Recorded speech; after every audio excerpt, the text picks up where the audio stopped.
हाथरस कांड साजिशों के ऐसे चक्रव्यूह में फंस चुका है जिससे बाहर निकलना हर एक के लिए चुनौती है। ऊपर से उलझन ये कि आरोपी और पीड़िता के भाई के मोबाइल रिकॉर्ड जो सामने आए वो कहानी को कहीं और ले जा रहे हैं। एसआईटी मामले की जांच कर रही है, सीबीआई की भी सिफारिश हो चुकी है, लेकिन इन सब के बीच अब ये भी सामने आ रहा है कि हाथरस कांड के बहाने दंगा भड़काने की साजिश रची जा रही थी और पीएफआई इस साजिश में शामिल थी।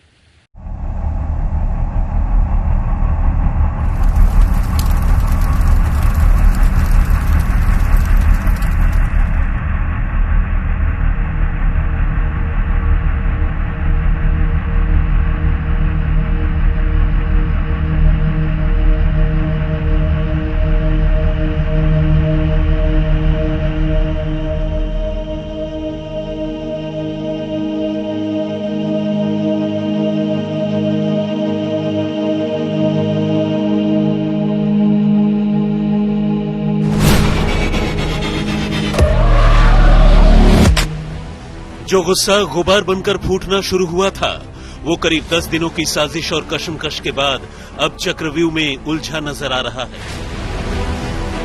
और ये चक्रव्यूह सिर्फ एक चक्र से नहीं बल्कि कई चक्रों से मिलकर बना लगता है। लिहाजा इसके एक एक चक्र को समझने, परखने और जांचने की दरकार है। तो शुरुआत सबसे पहले करते हैं उस रात से जिसके बारे में कहा जा रहा है कि हाथरस के बुलगड़ी के 4 मनचलों ने गांव की बेटी के साथ न सिर्फ ज्यादती की बल्कि उसे बुरी तरह जख्मी भी कर डाला। तो जिस जगह से जुल्म की ये दास्तान शुरू होती है ठीक उसी जगह से साजिश की बू भी आनी शुरू होने लगती है।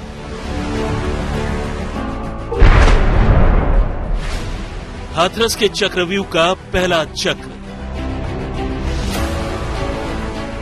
हाथरस कांड में सबसे बड़ा मोड़ तब आया जब पता चला कि वारदात से पहले पीड़िता का भाई अपनी बहन के मुख्य आरोपी संदीप सिंह से लगातार बात कर रहा था।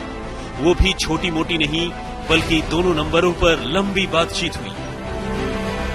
सवाल ये है कि जब युवती और आरोपी संदीप के घरों का फासला भी ज्यादा नहीं है तो मोबाइल के जरिए दोनों नंबरों पर इतनी बातचीत की आखिर वजह क्या है।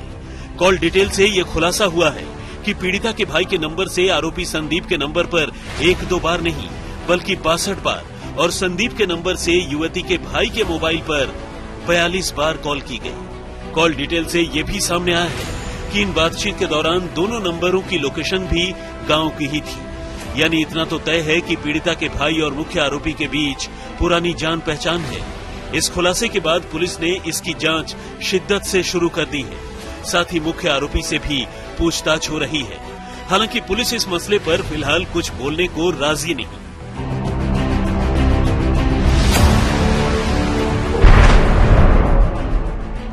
हाथरस के चक्रव्यूह का दूसरा चक्र। हाथरस मामले की जांच यूपी एसआईटी कर रही है, मगर जिस तरह इस मामले ने तूल पकड़ा उसे देखते हुए यूपी सरकार ने सीबीआई जांच की भी सिफारिश कर दी है। हालांकि अभी सीबीआई जांच शुरू होने में वक्त लग सकता है। मामला सुप्रीम कोर्ट तक पहुंच चुका है। ऐसे में जांच की प्रक्रिया क्या होगी ये कोर्ट से तय होगा।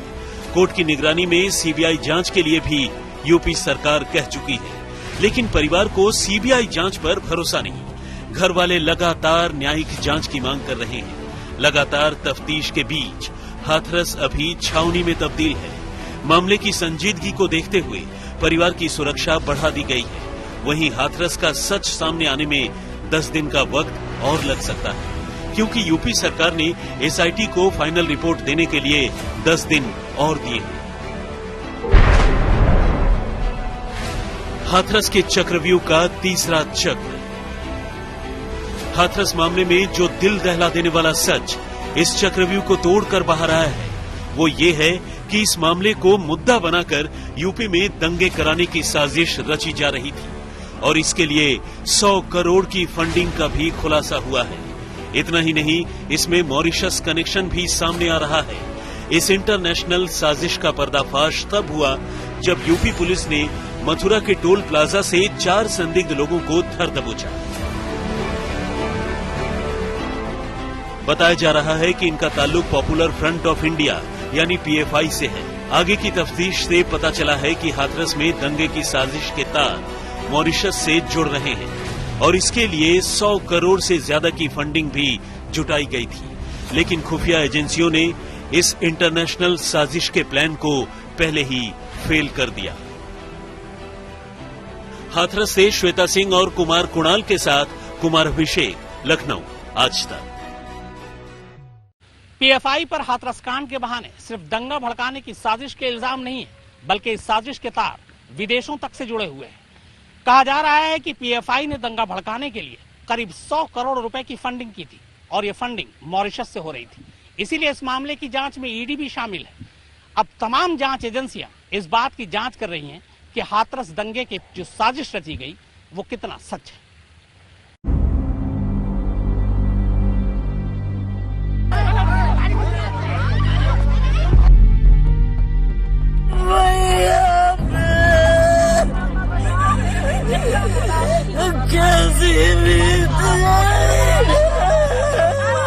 हमारी न्याय के लिए मांग कर रहे हैं कि हमें न्याय चाहिए।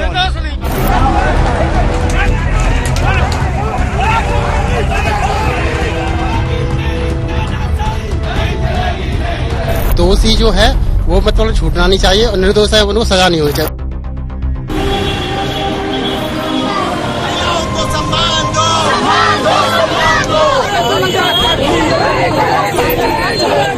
ये हाथरस को जलाने की जो साजिश हो रही है,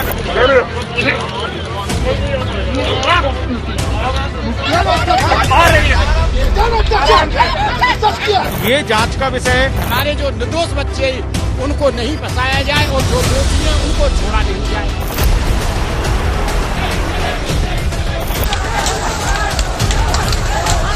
क्या हमें नहीं है दर्द?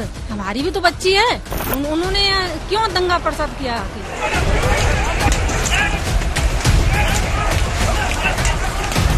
अभी तक हमारे जिले में ऐसी घटना हुई, कितना बड़ा कांड हुआ हो, ये केवल राजनीतिक पार्टी कर रही है।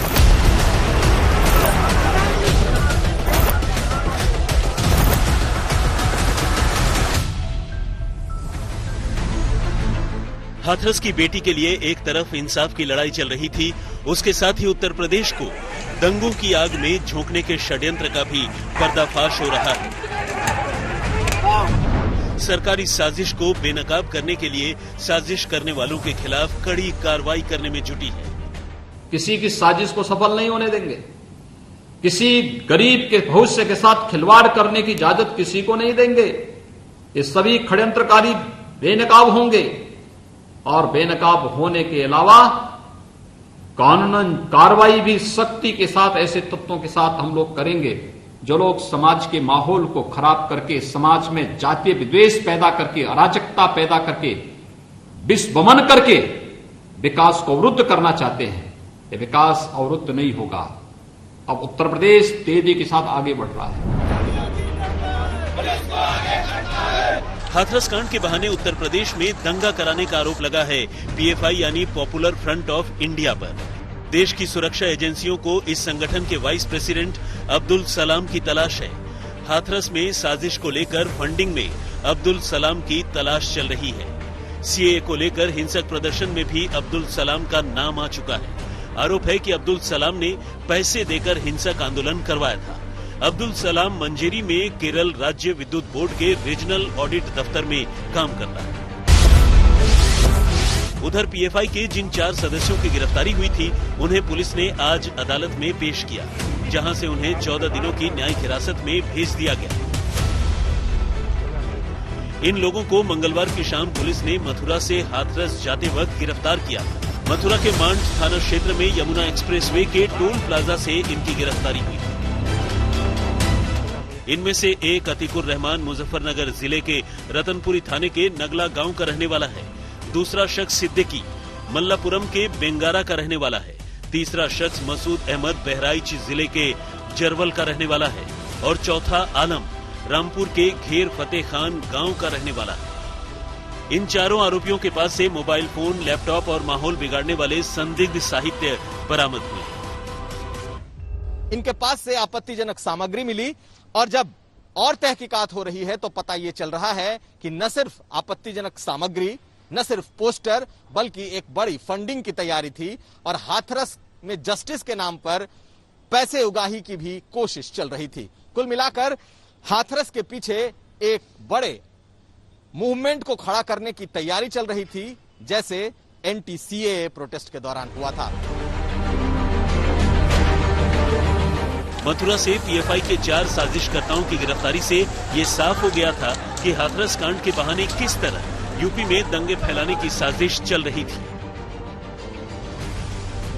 एक गरीब की लाश पर राजनीति करने वाले इन चेहरों को पहचानिए तो देश के लिए और समाज के लिए कितनी विकृत सोच के साथ ये काम कर रहे हैं, कितनी बड़ी साजिश कर रहे हैं। योजना, गरीब के लिए आने वाली योजना को कैसे चट करना है, जब उसमें इनको अवसर नहीं मिला तो उन्होंने अपने षड्यंत्र का जाल का विस्तार ऐसे कर दिया कि गरीब के जीवन के साथ ही खिलवाड़ करना प्रारंभ कर दिया, और एक लगातार ये चल रहा है। लेकिन याद रखना, उत्तर प्रदेश और देश आज जिस स्थिति में है, सबको सुरक्षा और सबको सम्मान देने के इस अभियान को हम मजबूती के साथ आगे लेकर के चलेंगे। हाथरस कांड के बहाने उत्तर प्रदेश को दहलाने की साजिश कई स्तर पर रची गई, यानी एक साजिश नाकाम हुई तो दूसरी कामयाब हो जाए। साजिश नंबर 1, हाथरस कांड को दलित बनाम सवर्ण करके जातीय संघर्ष में झोंक दिया जाए। साजिश नंबर 2, हाथरस में सीएए और एनआरसी के विरोध प्रदर्शन जैसे प्रदर्शन किए जाएं। साजिश नंबर 3, वेबसाइट पर भ्रामक और भड़काऊ खबरें डालकर सरकार को बदनाम किया जाए। साजिश नंबर 4, प्रधानमंत्री नरेंद्र मोदी और उत्तर प्रदेश के मुख्यमंत्री योगी आदित्यनाथ की छवि खराब करने की कोशिश की जाए। साजिश नंबर 5, हाथरस की पीड़िता के परिवार को मदद के बहाने दंगे के लिए फंडिंग की जाए। और साजिश नंबर 6, मास्क लगाकर अधिकारियों को निशाना बनाया जाए। हालांकि पॉपुलर फ्रंट ऑफ इंडिया ने इन सभी आरोपों को खारिज किया है। Popular Front of India strongly condemns the attempt of the Uttar Pradesh government to link Popular Front of India with the allegation that we are trying to incite communal and caste violence. So this is highly deplorable and it is an attempt by the Uttar Pradesh government to divert the attention. अब PFI चाहे जितनी सफाई दे ले, लेकिन उसके खिलाफ police के पास सबूतों का अंबार है। ये तो गनीमत थी कि इनकी साजिश का पर्दाफाश हो गया, वरना ये तो हाथरस को हिंसा की आग में दहकाने की साजिशों में लगे हुए थे। मथुरा में मदन शर्मा, मुंबई से मुनीश पांडे के साथ कुमार अभिषेक, लखनऊ, आज तक।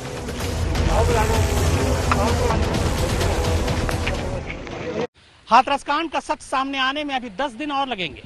उत्तर प्रदेश सरकार ने पहले एसआईटी को 7 दिनों की मोहलत दी थी अपनी जांच पूरी करने के लिए, लेकिन अब 10 दिनों की मोहलत और दे दी है। इस मामले में सीबीआई जांच की भी सिफारिश की जा चुकी है, ईडी भी जांच कर रही है। मामले की निगरानी जो है वो सुप्रीम कोर्ट भी कर रहा है। यानी कुल मिलाकर हाथरस कांड का जो सच है वो सच सामने आने में अभी कुछ दिन और लग सकते हैं।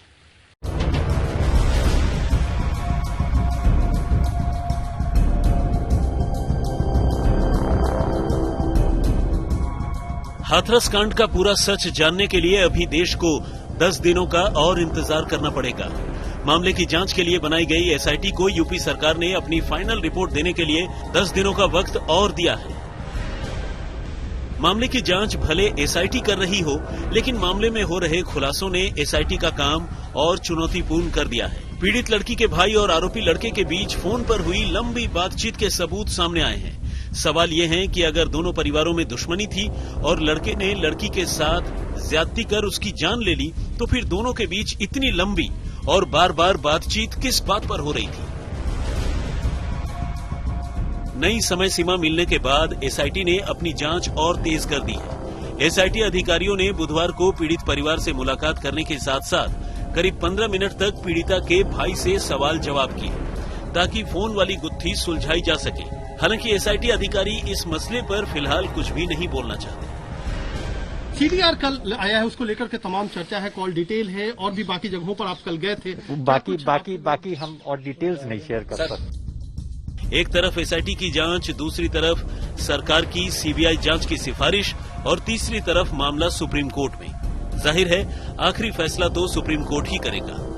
हालांकि लड़की के घर वाले अब भी सीबीआई जांच के खिलाफ हैं और वो न्यायिक जांच चाहते हैं। हाथरस से श्वेता सिंह और जितेंद्र बहादुर सिंह के साथ कुमार कुणाल, आज तक।